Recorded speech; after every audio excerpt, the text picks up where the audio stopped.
Bossing! Kumusta ang buhay-buhay natin dyan mga bossing? Baka meron kayong requirements na refrigerated van mga boss. Yan, meron tayong available dito, which is ito yung N710 natin na refrigerated van, negative 18. Ito po yung para sa mga meat products mga boss na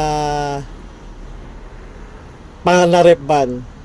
So ito po yung pinaka-unit natin, naka-power window na sa mga boss, naka-central lock na rin, keyless entry. Then yung pinaka-ano natin, yung dashboard natin na yung naka-pilot design po yan boss.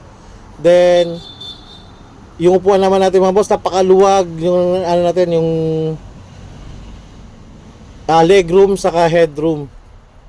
Then meron na siyang kasamang dashcam mga boss pag refrigerated van. Previous po ni Collier yan. Ito naman pinaka-audio natin. Maganda na po yung design ng audio natin.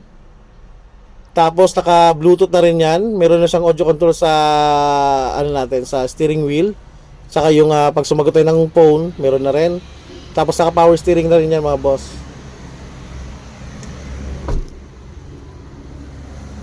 Yan, keyless entry siya. Tapos yung tire size naman natin ay 750 R16. Then yung meron sang 6 na heavy duty stud mga boss. Naka-snorkel na rin yan.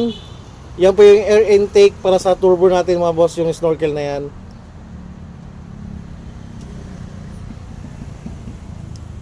Yung N710 natin mga boss ay 12 feet po ang haba nitong body natin. Tapos 2 tons capacity, 2.5. Yan, naka double lip sling po yan mga boss, yung N710, double bearing na rin. Yung mismo pinaka body natin ay gawa po ni Collier.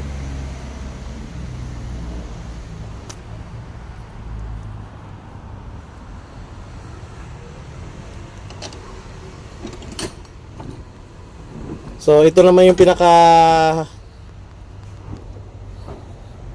bukasan natin mga boss. So pakita ko lang sa inyo yung loob ng mismong rep van.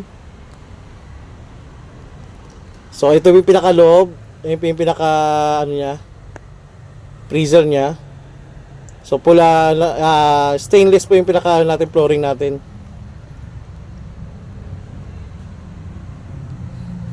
So ayan mga boss, baka meron kayong requirements, kailangan nyo po itong para sa negosyo nyo. Message nyo lang ako sa aking numero na nandito sa video. Pwede na rin ako i-message sa aking Facebook account, saka sa aking YouTube channel, meron din po tayo.